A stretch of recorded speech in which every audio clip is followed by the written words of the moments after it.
ஏற்று உயிர்த்த ஆண்டவரின் நிலைத்திருந்து இறைவனுக்கும் திரு அவைக்கும் கனி கொடுக்கும் சூழலாக வாழ்வோம் எனும் மைய கருத்தில் சிந்திக்க அழைக்கப்பட்டுள்ளோம்.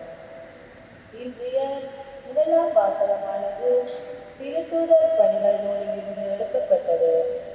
அதில் கிறிஸ்தவர்களை துன்புறுத்திய சவுல் உயிர்த்த இயேசு கிறிஸ்துவால் ஆட்கொள்ளப்பட்டு மனமாற்றம் பெற்று கனிதர பவுலைய சீடராக மாறுவதையும் இயேசுவுக்கு சாட்சியம் பகர்வதையும் எடுத்துக் கூறுகின்றது.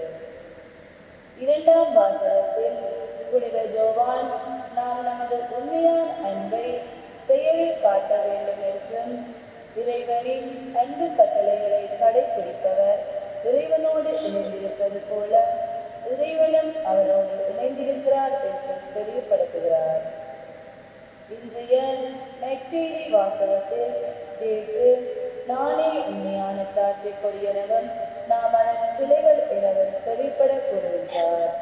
அத்தோடு அவருடன் இணைந்திருப்பவர் மிகுந்த கனிவந்து தன்னுடைய சீடராக இருப்பார் எனவும் கூறுகின்றார். நாமும் இறைவனின் கட்டளைகளை கடைபிடித்து இறைவனுக்கும் திரு அவைக்கும் பணிதரும் உயிருள்ள கிளைகளாக வாழ வேண்டிய அருளை பெற வேண்டும் என்று தொடரும் பணியில் பக்தியுடன் பங்கேற்போம். தந்தை மகன் தூயாவியாரின் பெயராலே நம் ஆண்டவராகிய இயேசு கிறிஸ்துவின் அருளும் கடவுளின் அன்பும் தூயாவியாரின் நட்புறவும் உங்கள் அனைவரோடும் இருப்பதாக.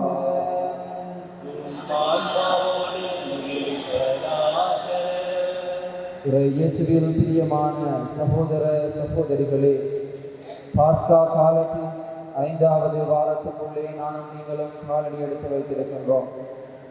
இன்றைய இறை வார்த்தைகளை நாங்கள் ஆழமாக சிந்திக்கின்ற போது உயிர்த்த ஆண்டவர்களில் நிலைத்திருந்து அல்லது இணைந்திருந்து இறைவனுக்கும் திரு அவைக்கும் கனி கொடுக்கின்ற சீடர்களாக வாழ இன்றைய இறை வார்த்தைகள் எங்களுக்கு அழைப்பு விடுக்கின்றது. எனவே திருமுழுக்கின் மூலம் இயேசுவினுடைய சீடர்களாக அழைக்கப்பட்ட நாங்கள் எங்களுடைய நாளாந்த வாழ்விலே இறைவனுக்கும் திரு அவைக்கும் கனி கொடுக்கின்ற சீடர்களாக வாழ இறைவன் அருள் தர வேண்டும் என்று இந்த தொடர்கின்ற பலியிலே கொண்டாடிக் கொள்வோம்.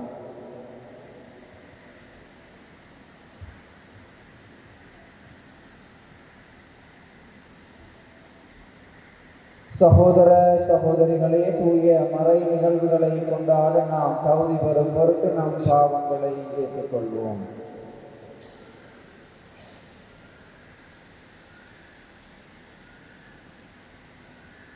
எல்லாம் வல்ல இறைவனிடம் சகோதர சகோதரிகளே, உங்களிடம் நான் பாவி என்று ஏற்றுக்கொள்ளுகின்றேன். ஏனெனும் சிந்தனையாலும் சொல்லாலும் செயலாலும் கடமையில் தவறியதாலும் பாவங்கள் பல செய்தேன். என் பாவமே என் பாவமே என் பெரும் பாவமே. ஆகையால் எப்போதும் கன்னியான புனித மரியாதையும் வானந்தம் நிகழ்ச்சிகளையும் சகோதர சகோதரிகளை உங்களை நம் இறைவனாகிய ஆண்டவரிடம் எனக்காக வேண்டிக் கொள்ள மன்றாடுகின்றேன். எல்லாம் வல்ல இறைவன் நம்மை இரக்கம் வைத்து நம் பாவங்களை மன்னித்து நம்மை நிலை வாழ்வுக்கு அழைத்து செல்வாராக.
மன்றாடுவோமாக.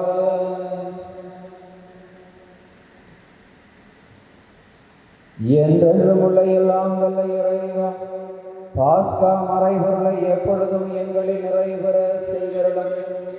இவ்வாறு புனித திருமுழுக்கினால் நீர் புதுப்பிக்க திருவுளம் கொண்ட நாங்கள் உமது பாதுகாப்பின் உதவியால் மிகுந்த பயன் தந்து நிலை வாழ்வின் மகிழ்ச்சிக்கு வந்து சேர அருள்வீராக. உமோடு தூய ஆவியாரின் ஒன்றிப்பில் இறைவனாய் என்றென்றும் வாழ்ந்து ஆட்சி செய்கின்ற எங்கள் ஆண்டவரும் கிறிஸ்து வழியாக உம்மை மன்றாடுகின்றோம். முதல் வாசகம். பவுல் ஆண்டவரை வழியில் கண்டது பற்றி பர்னபா திருத்தூதர்களுக்கு விளக்கி கூறினார். திருத்தூதர் பணிகள் நூலிலிருந்து வாசகம். அதிகாரம் 9 வசனங்கள் 26 தொடக்கம் 31 முடிய. அந்நாட்களில் பவுல் எருசலேம் நகரத்துக்கு வந்தபோது சீடர்களுடன் சேர்ந்து கொள்ள முயன்றார். ஆனால் அவரும் ஒரு சீடர் என்பதை நம்பாமல் அனைவரும் அவரை கண்டு அஞ்சினர். பர்னபா அவருக்கு துணை நின்று அவரை திருத்தூதர்களிடம் அழைத்துச் சென்றார். பவுல் ஆண்டவரை வழியில் கண்டது பற்றியும் ஆண்டவர் அவரோடு பேசியது பற்றியும் அவர் தமக்குள் இயேசுவின் பெயரால் துணிவுடன் உரையாடியது பற்றியும் பர்னபா அவர்களுக்கு விளக்கி கூறினார். அதன்படி பவுல் அவர்களோடு சேர்ந்து எருசலேமில் அங்கும் இங்குமாக சென்று ஆண்டவரின் பெயரால் துணிவுடன் பேசி வந்தார். கிரேக்க மொழி பேசும் யூதரிடம் சென்று அவர்களோடு வாதாடினார். அவர்கள் அவரை கொன்றுவிட முயன்றார்கள். ஆனால் அவரோடு இருந்த சகோதரர்கள் இதை அறிந்து அவரை செசரியாவுக்கு கூட்டிச் சென்று அங்கிருந்து தர்சு நகருக்கு அனுப்பி வைத்தார்கள். யூதேயா, கலிலேயா, சமாரியா ஆகிய பகுதிகளிலெல்லாம் திருச்சபை வளர்ச்சியுற்று ஆண்டவருக்கு அஞ்சு நடந்து அமைதியில் திளைத்து தூய ஆவியாரின் துணையால் பெருகி வந்தது. இது ஆண்டவர் வழங்கும் நல்வாக்கு. இறைவனுக்கு நன்றி. 11 பாடலுக்கு கல்லடியாக ஆண்டவரே நான் செலுத்தும் புகழ் உம்மிடமிருந்து எழுவதாக. ஆண்டவரே நான் செலுத்தும் புகழ் உம்மிடமிருந்து எழுவதாக.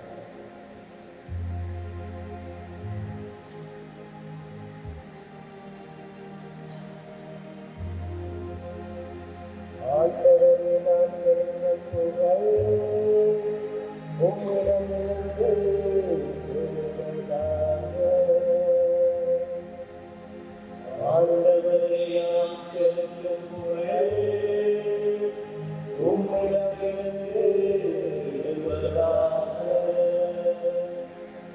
உமக்கு அஞ்சுவோர் முன்னிலையில் நான் பொற்களைகளை செலுத்து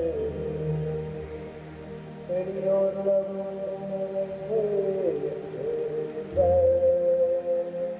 ஆண்டவரை நாடுவோர் அவரை புகழ்வாராக. அவரது தினம் என்றென்றும் வாழ்வதாக. ஆண்டவரை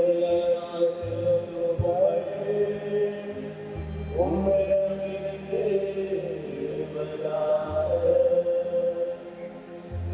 உலகில் கண்ணில் ஆண்டவர் பக்கம் சிறந்து இறையிழந்த குடும்பத்தார் அனைவரும் அவர்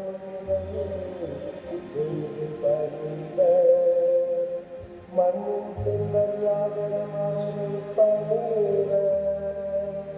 உலகத்தில் இறங்குவோர் யாவரும் நம்மொன்றை காத்துக் கொள்ளாதோரும் அவரை வணங்குவர். ஆண்டவரை நாம் செலுத்தும் புகழ் உம்மிடமிருந்து எழுவதாக. வருங்கால தலைமுறையினர் அவரை சீவரும் தலைமுறையினரின் ஆண்டவரை பற்றி அறிவிக்கப்படும். அவர்கள் வந்து அவரை அறிவிப்பார். திறக்கப் போகும் மக்களும்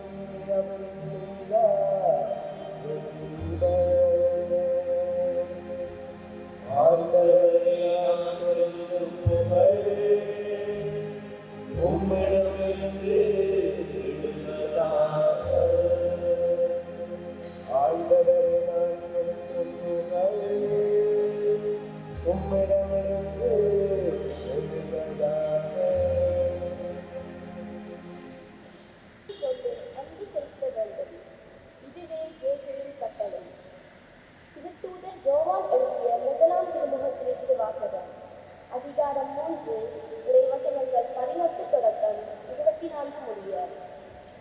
பிள்ளைகளே, நாம் சொல்லிலும் பேச்சிலும் அல்ல, செயலில் உண்மையான அன்பை விளங்கச் செய்வோம்.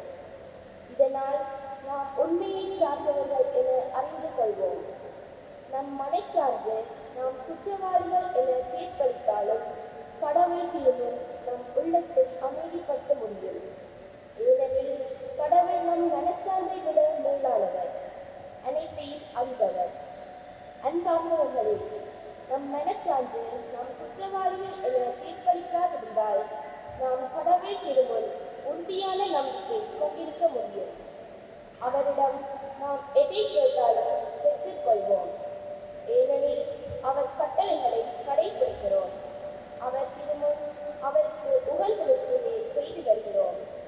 கடவுள் நமக்கு கொடுத்த கட்டளைப்படி அவருடைய மகன் இயேசு கிறிஸ்துவிடம் நம்பிக்கை கொண்டு ஒருவர் மற்றவரிடம் அன்பு செலுத்த வேண்டும். இதுவே அவருக்கு கட்டளை. கடவுளுடைய கட்டளைகளை கற்பிப்பவர் அவரோடு இணைந்திருக்கிறார். கடவுளும் அவரோடு இணைந்திருக்கிறார். கடவுள் நம்மோடு இணைந்திருக்கிறார் என்பதை அவர் நமக்கு அறிவிய தூய ஆவியால் அறிந்து கொள்கிறோம். இது ஆண்டவர் வழங்கும் நல்வாக்கு. இறைவனுக்கு நன்றி.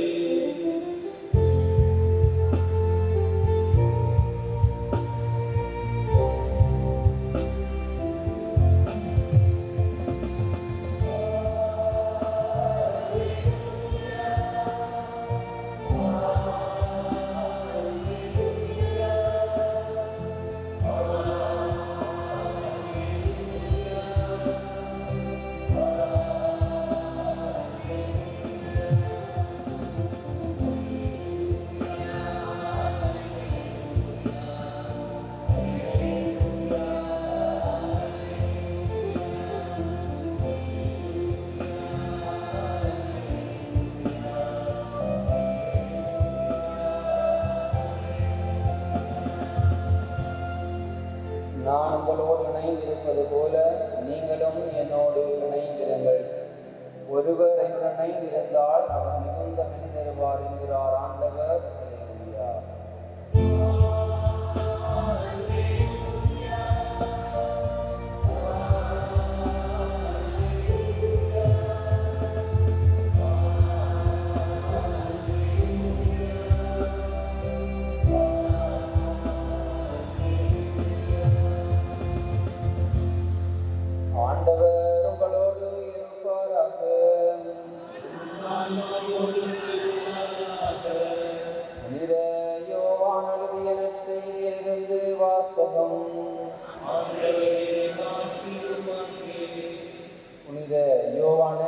அதிகாரம் 15 இறை வசனங்கள் 1 தொடக்கம் 8 வரை. அக்காலத்தில் இயேசு தம் சீடரை நோக்கி கூறியது, உண்மையான திராட்சை கொடி நானே, என் தந்தையே அதை நட்டு வளர்ப்பவர். என்னிடமுள்ள கனி கொடாத கிளைகள் அனைத்தையும் அவர் கரைத்து விடுவார். கனிதரும் அனைத்து கிளைகளையும் மிகுந்த கனிதருமாறு கழித்து விடுவார். நான் சொன்ன வார்த்தைகளால் நீங்கள் ஏற்கனவே தூய்மையாய் இருக்கிறீர்கள். நான் உங்களோடு இணைந்திருப்பது போல நீங்களும் என்னோடு இணைந்திருங்கள். கிளைகள் திராட்சை கொடியோடு இணைந்திருந்தால் அன்று தானாக கனிதர இயலாது. அதுபோல நீங்களும் என்னோடு இணைந்திருந்தால் அன்று கனிதர இயலாது. நானே திராட்சை கொடி, நீங்கள் அதன் கிளைகள். ஒருவர் என்னுடனும் நான் அவருடனும் இணைந்திருந்தால் அவர் மிகுந்த கனி தருவார். என்னை விட்டு பிரிந்து உங்களால் எதுவும் செய்ய இயலாது. என்னோடு இணைந்திராதவர் கிளையை போல தரித்து எறியப்பட்டு உலர்ந்து போவார். அக்கிளைகள் கூட்டி சேர்க்கப்பட்டு நெருப்பிலிட்டு எரிக்கப்படும். நீங்கள் என்னுள்ளும் என் வார்த்தைகள் உங்களுள்ளும் நிலைத்திருந்தால் நீங்கள் விரும்பி கேட்பதெல்லாம் நடக்கும். நீங்கள் மிகுந்த கனி தந்து என் சீடராய் இருப்பதே என் தந்தைக்கு மாட்சி அளிக்கிறது. இது கிறிஸ்து வழங்கும் நற்செய்தி.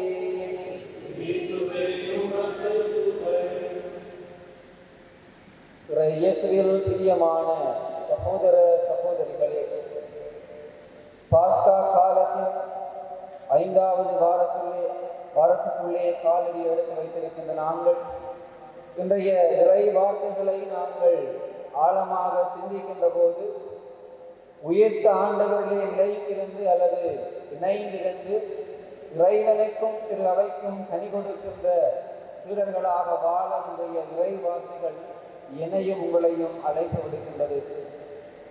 இயேசுவில் பிரியமானவர்களே, இத்தகைய ஒரு அழைப்பு இன்று அல்லது நேற்று கொடுக்கப்பட்டதல்ல.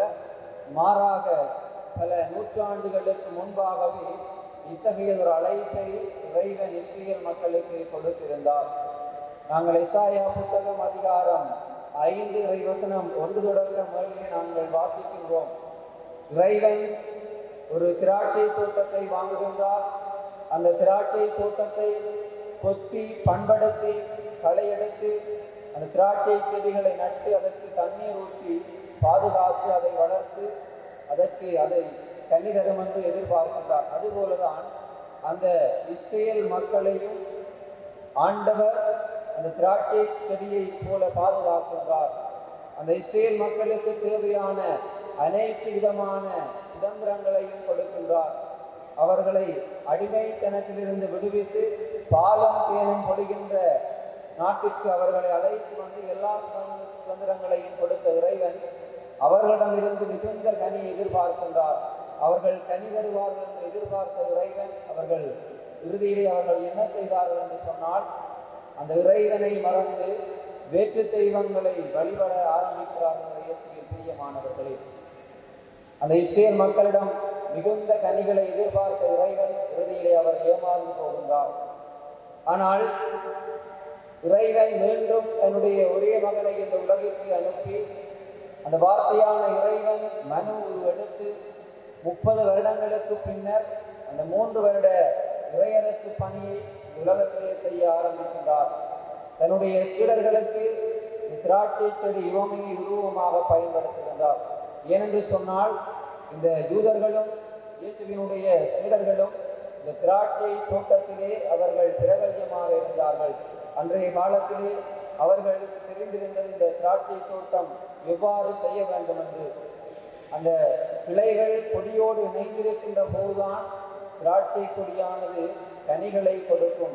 அதை அவர் உருவமாக பயன்படுத்தி தன்னுடைய சீடர்களுக்கு சொல்லுகின்றார், நீங்கள் என்னோடு இணைந்திருக்கின்ற போதுதான் உங்களால் கனி கொடுக்க முடியும்.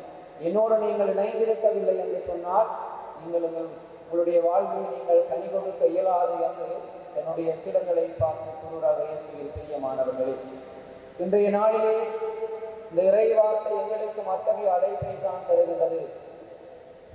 நாங்கள் இறைவனோடு இணைந்திருந்தால் மட்டும்தான் எங்களுடைய நாளாந்த வாழ்விலே கனி கொடுக்க முடியும். நாங்கள் இறைவனோடு அல்லது உயிர்த்த ஆண்டவரோடு நிலைத்திருக்கவில்லை என்று சொன்னால் எங்களுடைய வாழ்வில் நாங்கள் கனி கொடுக்க முடியாது. இயேசுவில் பிரியமானவர்களே, ஆகவே நாங்கள் ஆண்டவரோடு இணைந்திருக்க வேண்டும் என்று சொன்னால், ஆண்டவரோடு நிலைத்திருக்க வேண்டும் என்று சொன்னால் எங்களுடைய வாழ்விலே நாங்கள் 2 விடயங்களை கடைபிடிக்க அழைக்கப்படுகின்றோம். முதலாவதாக, எங்களுடைய வாழ்விலே நாங்கள் செப வாழ்வுக்கு முக்கியத்துவம் கொடுத்து நாங்கள் வாழ அழைக்கப்படுகின்றோம். நாங்கள் செப வாழ்வுக்கு முக்கியத்துவம் கொடுத்து வாழுகின்ற போது நாங்கள் கனி கொடுக்கின்ற மக்களாக, கனி கொடுக்கின்ற சிலர்களாக எங்களுடைய நாளாந்த வாழ்விலே வாழ முடியும். பிரியமானவர்களே, ஆகவே எங்களுடைய செப வாழ்வை நாங்கள் சற்று சிந்தித்து பார்ப்போம். எனக்கும் இறைவனுக்கும் இடையிலே எத்தகைய ஒரு உறவு இருக்கின்றது? என்னுடைய வாழ்விலே நான் செப வாழ்வுக்கு நான் முக்கியத்துவம் கொடுத்து வாழ்ந்து கொண்டிருக்கின்றேனா என்று என்னுடைய செப வாழ்வுக்கு எத்தகைய தடைகள் இருக்கின்றன என்று நாங்கள் எங்களுடைய நாளிலே நாங்கள் சிந்திக்க அழைக்கப்படுகிறோம். இயேசுவில் பிரியமானவர்களே, சொல்லுவார்கள், செபம் இல்லாத வீடு கூரை இல்லாத வீட்டுக்கு சமம் என்று சொல்லுவார்கள். ஒரு கிறிஸ்தவன் அல்லது கிறிஸ்தவருடைய ஆணிவியராக இருப்பது செப வாழ்வு. ஆகவே நாங்கள் இறைவனோடு இணைந்திருக்க வேண்டும் என்று சொன்னால் அது செபத்தினூடாக மட்டும்தான் முடியும். நாங்கள் எவ்வளவுக்கு தூரம் நாங்கள் செப வாழ்வுக்கு எங்களுடைய வாழ்வை நாங்கள் முழுமையாக அர்ப்பணித்து நாங்கள் வாழ்ந்து கொண்டிருக்கின்றோம். இன்று எங்களுடைய செப வாழ்வுக்கு எத்தகைய தடைகள் இருக்கிறது என்று நாங்கள் சிந்தித்து பார்க்கின்ற போது, இன்று நாங்கள் ஞாயிறு திருப்பலியை நாங்கள் எவ்வளவு தூரத்திற்கு நாங்கள் ஆர்வத்தோடு ஞாயிறு திருப்பலியிலே பங்கு வருகின்றோம். நாங்கள் வீடுகளை சந்திக்கின்ற போது ஏன் ஞாயிறு திருப்பலிக்கு வருவதில்லை என்று கேட்கின்ற போது பல காரணங்களை கூறுவார்கள். ஒன்று, நேரமில்லை, அல்லது தூரம், ஆலயம் தூரம் இருக்கிற காரணத்தினால் எங்களுக்கு வர முடியவில்லை, அல்லது வேலைக்கு போவதனால் நாங்கள் ஞாயிற்றுக்கிழமை பூசைக்கு வர முடியாமல் இருக்கிறது என்று சொல்லி இவ்வாறு மலர்களாகிய நாங்கள் பல காரணங்களை அடுக்கிக் கொண்டு செப வாழ்வுக்கு பல காரணங்களை சொல்லி எங்களுடைய செப வாழ்வை நாங்கள் அர்த்தமற்றதாக்கி விடுகிறோம். இயேசுவின் பிரியமானவர்களே, இன்று எங்களுடைய பிள்ளை செல்வங்களுடைய வாழ்வை நாங்கள் எடுத்து பார்க்கின்ற போது இன்று எத்தனையோ பிள்ளைகள் இந்த ஞாயிறு திருப்பலிக்கு வராமல், மறைக்கல்விகளுக்கு வராமல் டியூஷன் என்று ஓடிப்போவதை நாங்கள் பார்க்கின்றோம். அதனால்தான் ஆண்டவராகிய இயேசுடைய நற்செய்தியை மிக தெளிவாக சொல்வார், என்னை விட்டு பிரிந்து உங்களால் எதுவும் செய்ய முடியாது. எங்களால் செய்ய முடியும், ஆனால் நீண்ட தூரம் எங்களால் இறைவனிற்கு பிரிந்து எதுவும் செய்ய முடியாது. இயேசுவின் பிரியமானவர்கள், முதலிலே நாங்கள் இறைவனுக்கு எங்களுடைய வாழ்விலே முக்கியத்துவம் கொடுத்து வாழுகின்ற போது நாங்கள் கனி கொடுக்கின்ற சிலர்களாக வாழ முடியும். ஞாயிறு திருப்பலிகளை உதாசீனம் செய்துவிட்டு நாங்கள் எங்களுடைய நாளாந்த வேலைகளை செய்கின்ற போது, அல்லது எங்களுடைய பிள்ளைகளை டியூஷன் என்று அனுப்புகின்ற போது, அல்லது பிற வேலைகளில் ஈடுபடுகின்ற போது எங்களால் இறைவனை விட்டு பிரிந்து எதுவும் நீண்ட தூரம் செய்ய முடியாத பிரியமானவர்கள். ஆகவே நாங்கள் இன்றைய நாளிலே நாங்கள் சிந்திக்க அழைக்கப்படுகின்றோம். எங்களுடைய செப வாழ்வுக்கு இவையெல்லாம் தடையாக இருக்கின்றது. இந்த தொலைத்தொடர் நாடகங்கள், நவீன தொடர்பு சாதனங்கள் எல்லாம் எங்களுடைய செப வாழ்வுக்கு தடையாக இருக்கிறது. இயேசுவின் பிரியமானவர்களே, ஆகவே இவற்றை களைந்து நாங்கள் எங்களுடைய வாழ்விலே நாங்கள் செப வாழ்வுக்கு முக்கியத்துவம் கொடுத்து வாழ்கின்ற போது நாங்கள் இறைவனோடு இணைந்திருப்போம். இறைவனோடு இணைந்திருக்கின்ற போது நாங்கள் மிகுந்த கனியை கொடுக்க முடியும். இயேசுவின் பிரியமானவர்களே, இரண்டாவதாக எங்களுடைய கிறிஸ்தவ வாழ்வு இறை வார்த்தைகளில் கட்டப்பட்ட வாழ்வாக இருக்கின்ற போது நாங்கள் கனி கொடுக்கின்ற சிலர்களாக வாழ முடியும்.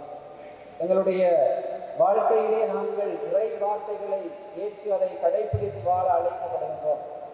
ஆண்டவராகிய இயேசு தன்னுடைய வார்த்தையிலே முழுவதுமாக நாங்கள் அதை இணைத்து பார்க்கின்ற போது எங்களுக்கு தருகின்ற ஒரே ஒரு கட்டளை, நான் உங்களை அன்பு செய்வது போல நீங்கள் ஒருவர் மற்றவரை அன்பு செய்யுங்கள் என்று.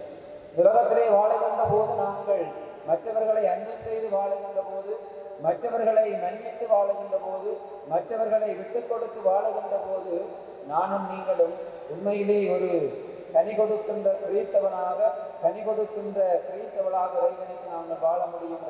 பிரியமானவர்கள், நாங்கள் இந்த உலகத்திலே எங்களோடு படைக்கப்பட்ட மற்ற மனிதர்களை நாங்கள் அன்பு செய்து வாழுகின்ற போது நாங்கள் இறைவனோடு இணைந்திருப்போம். பிரியமானவர்களே, ஆகவே இந்த இரண்டு விடயங்களையும் எங்களுடைய வாழ்விலே கடைபிடித்து நாங்கள் செப வாழ்விற்கு முக்கியத்துவம் கொடுக்கவும், எங்களுடைய வாழ்விலே இறை வார்த்தை மீது நாங்கள் ஆழமான நம்பிக்கை கொண்டு இறை வார்த்தையை கடைபிடித்து வாழுகின்ற போது நாங்கள் இறைவனோடு இணைந்த ஒரு வாழ்வை வாழுவோம். இறைவனுக்கு கனி கொடுக்கின்ற சிலர்களாக நாங்கள் வாழ முடியும். ஆகவே இத்தகைய சிந்தனைகளை எங்களுடைய மனதிலே இருக்கியவர்களாக அனைவரும் எழுந்து நின்று எங்களுடைய நம்பிக்கையை அறிக்கையிடுவோம்.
எங்களுடைய தேவைகளை ஆண்டவரிடம் எடுத்து சொல்லி மன்றாடுவோம். நீங்கள் அதன் பிள்ளைகள் கூடிய தந்தை திருவாரூர் தோட்டத்தில் பணிபுரியும் திருத்தங்கள், ஆயர்கள், குழுக்கள், துறவியர் அனைவரையும் ஆசீர்வதித்து வழிநடத்தியவர்கள். இவர்கள் தம் பணியினை நல்ல முறையிலே செய்து முடிக்க தேவையானவர்கள் அவர்கள் மேல் பொழிந்தள்ள வேண்டும் என்று இறைவா உண்மை மன்றாடுகிறோம். அரவணைக்கும் தந்தையே, நாம் இறைவனை அன்பு கட்டளைகளை கடைபிடித்து உயிர்த்த ஆண்டவரை நிலைத்திருந்து இறைவனுக்கு திருவருக்கு கனி கொடுக்கவும் இயேசுவுக்கு சாட்சியம் பகருகின்ற சிதர்களாக வாழ வேண்டிய அருளை பொழிதள்ள வேண்டும் என்று இறைவா உண்மை மன்றாடுகிறோம். அமைதியின் தெய்வமே இறைவா, நமது நாட்டில் அமைதிக்காக நாம் வருகின்றோம். நமது நாட்டில் தீய செயல்களினால் அமைதி இழந்து சீர்குலைந்த வாழ்க்கையை மக்கள் வாழ்ந்து வருகின்றனர். அம்மக்கள் அமைதியுடன் மகிழ்வுடன் தங்கள் வாழ்நாட்களை கழிக்க உங்கள் அருளும் ஆசிரும் நிறைவாக கிடைக்க வரமருள வேண்டும் என்று இறைவா உண்மை மன்றாடுகின்றோம். கருணையின் தேவனே, சீரற்ற காலநிலையால் அவதியில் நம்மை கண்ணோக்கி பாருங்கள். அதிக வெப்பத்தினால் அல்லலுடன் மக்கள் தொடர்ந்து இந்நிலை நடைபெறாமல் இருக்க நீட்டாமல் அருள் கூர்ந்து ஆசிக்க வேண்டும் என்று இறைவா உண்மை மன்றாடுகின்றோம்.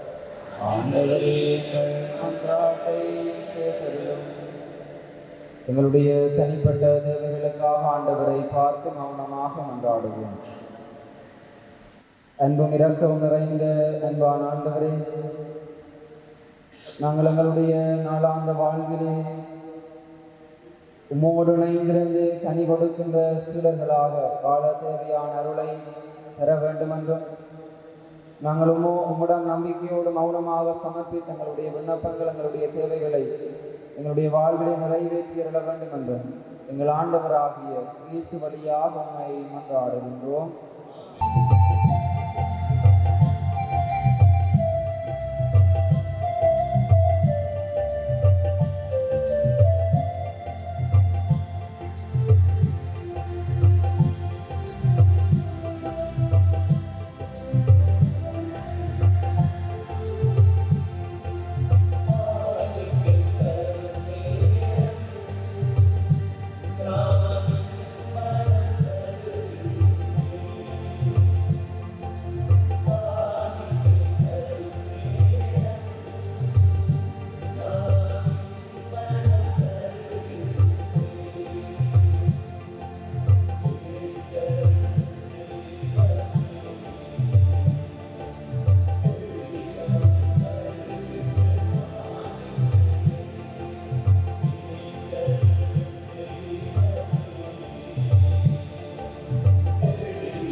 சகோதர சகோதரிகளே, என்னுடையதும் உங்களுடையதுமான இப்பலி எல்லாம் வல்ல தந்தையாகிய இறைவனுக்கு ஏற்றதாகும்படி மன்றாடுங்கள். ஆண்டவர் தமது பேரின் பொருட்டுக்காகவும் மாற்றுக்காகவும் நமது தன்மைக்காகவும் திருத்தினவை அனைத்து நலனுக்காகவும் உமது கைகளில் கொள்வாராக. இறைவா, இந்த பலியின் வணக்கத்துக்குரிய பரிமாற்றத்தால் எங்களை உமது உன்னதமான ஒரே இறையியலில் பங்கு பெற செய்ய உம்மை வேண்டுகின்றோம். அதனால் உமது உண்மை அறிந்து கொண்ட நாங்கள் அதை தகுதியான செயல்களால் உமதாக்கிக் கொள்வோமாக. எங்கள் ஆண்டவராகிய கிறிஸ்து வழியாக உண்மையை மன்றாடுகின்றோம். ஆண்டவர் உங்களோடு இருப்பாராக. இதயங்களை மேலே எழுப்புங்கள். நம் இறைவனாகிய ஆண்டவருக்கு நன்றி கூறுவோம்.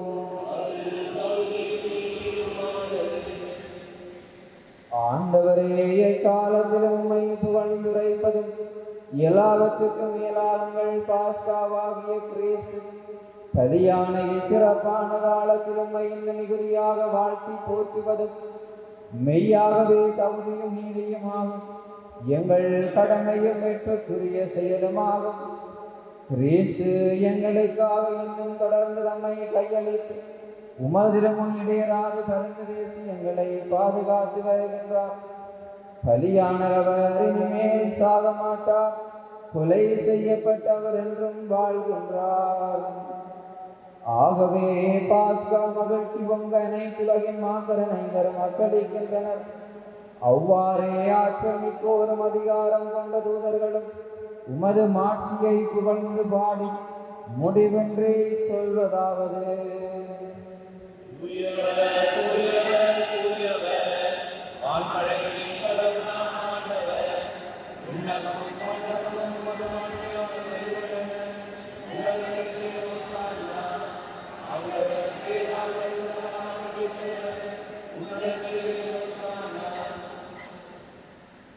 ஆண்டவரே, நேர்மையாகவே தூயவர், தூய்மை அனைத்துக்கும் மூச்சு. ஆகவே உம்முடைய ஆவியை பொழிந்து காணிக்கைகளை தூய்மைப்படுத்த உம்மை வேண்டுகின்றோம். இவ்வாறு எங்கள் ஆண்டவர் இயேசு கிறிஸ்துவின் உடலும் இரத்தமுமாக எங்களுக்கு இவை மாறுபனவாக்கு. அவர் பாடுபட உளம் கனிதமை கையளித்த போது அப்பத்தை எடுத்து நன்றி செலுத்தி அதை பெற்று தம் சீடர்களுக்கு அளித்து அவர் கூறியதாவது: அனைவரும் இதிலிருந்து பெற்று உண்ணுங்கள், ஏனெனில் இது உங்களுக்காக கையளிக்கப்படும் என் உடல்.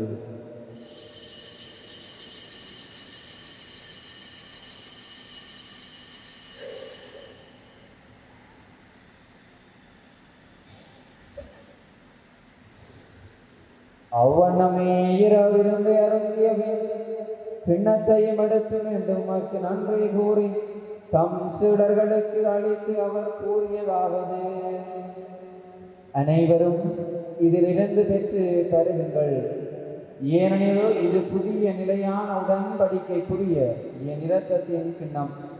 இது பாவ மன்னிப்புக்கென்று உங்களுக்காகவும் பலருக்காகவும் சிந்தப்படும். இதை என் நினைவாக செய்யுங்கள்.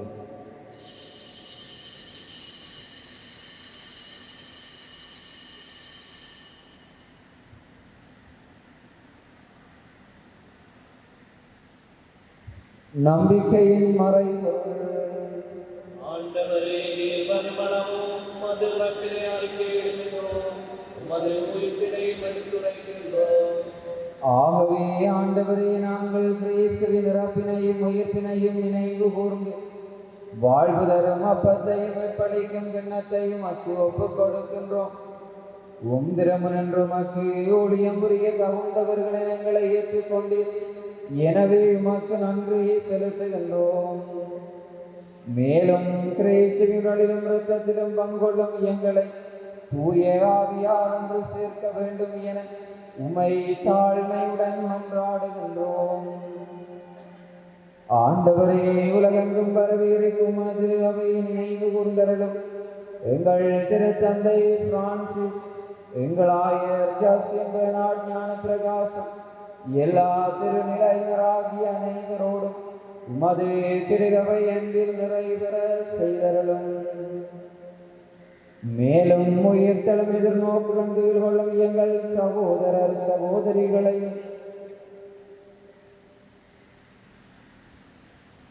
இறந்தோர் அனைவரை இரக்கத்துணை கூர்ந்து மதுரமுகோளியினும் ஏற்றலும் எங்கள் அனைவர் மீதும் இரக்கமாயிரும். கடவுளின் கன்னிதாயான புனித மரியா, அவருடைய கணவரான புனித யோசேப்பு, புனித திருத்தூதர்கள், இவ்வுலகிலுமக்கு வந்தவராயிருந்தோராகிய புனிதர் அனைவருடன் நாங்கள் நிலை வாழ்வில் பங்கு கொள்ளும் தகுதி பெற்று உம் திருமகன் இயேசு கிறிஸ்து வழியாக உம்மை புகழ்ந்தேத்தும் வரமருள உம்மை மன்றாடுகின்றோம்.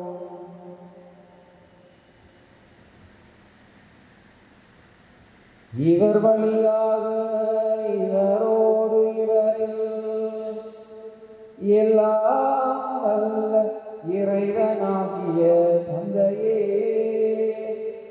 தூய ஆவியாரின் ஒன்றிப்பில் எல்லா புகழும் மாட்சியும் என்றென்றும் உமக்கு உரியதே.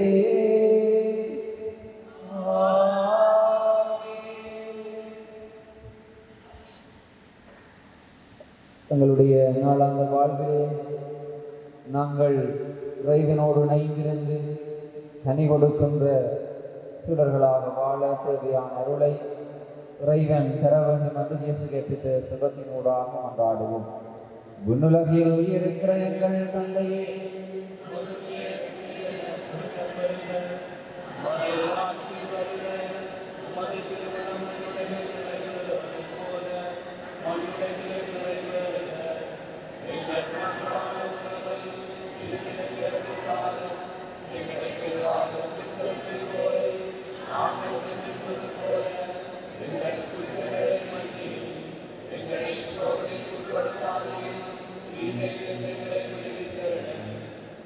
ஆண்டவரே, தீமை அனைத்திலிருந்தும் எங்களை விடுவித்து எங்கள் வாழ்நாளில் அமைதியை கனிவுடன் அருள உம்மை மன்றாடுகின்றோம். உமது இரக்கத்தின் உதவியால் நாங்கள் பாவத்திலிருந்து எப்போதும் விடுதலை பெற்று யாதொரு கலக்கமும் நலமாயிருப்போமாக. நாங்கள் எதிர்நோக்கி இருக்கும் பேரின்பத்துக்காகவும் எம் மீட்பராகிய இயேசு கிறிஸ்துவின் வருகைக்காகவும் காத்திருக்கின்றோம்.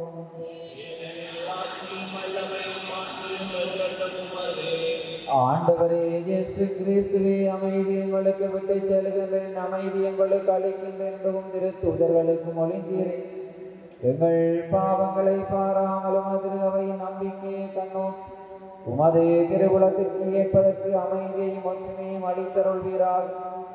என்றென்றும் வாழ்ந்து ஆட்சி செய்கின்றவர் நீரே. ஆண்டவருடைய அமைதி எங்களோடு என்றும் இருப்பதாக. ஒருவருக்கொருவர் உயிர்த்த ஆண்டவர் தருகின்ற அமைதியை மற்றவரோடு பகிர்ந்து கொள்வோம். உங்களுக்கு சமாதானம்.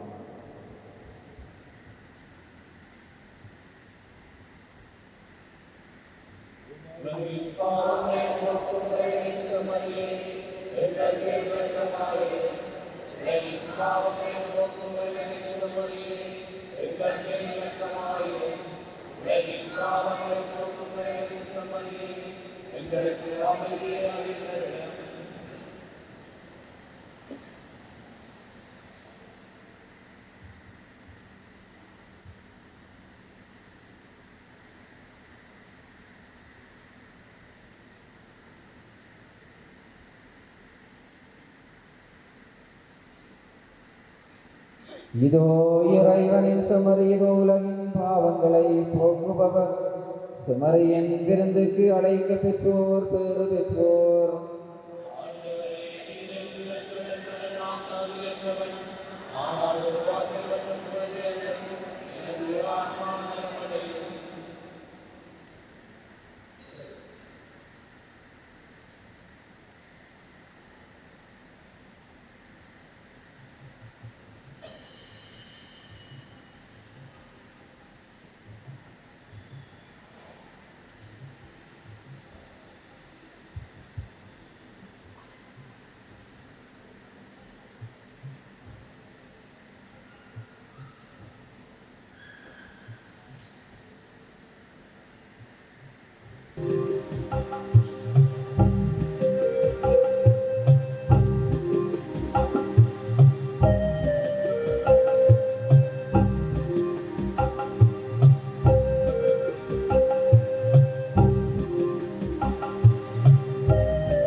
நன்றி கூறி மன்றாடுவோமாக.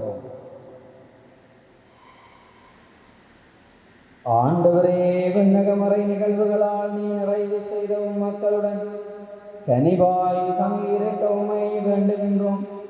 பழைய நிலையிலிருந்து வாழ்வில் புதிய நிலைக்கு நாங்கள் கடந்து செல்ல செய்வீராக.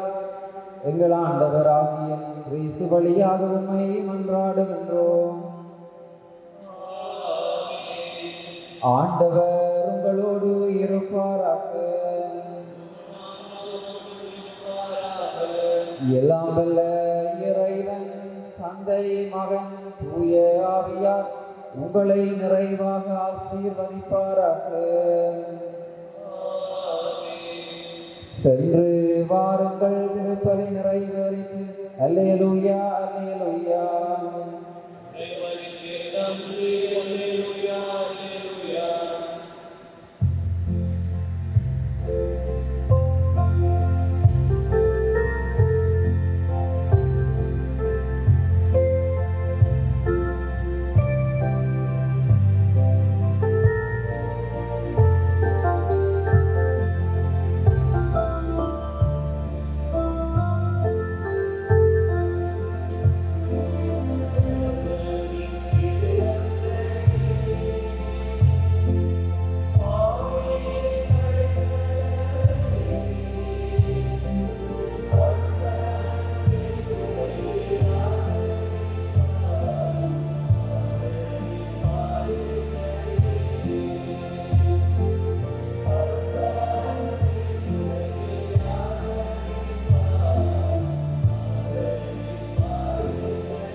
நமது ஃபேஸ்புக் மற்றும் யூடியூப் பக்கத்தை லைக் செய்யுங்கள்.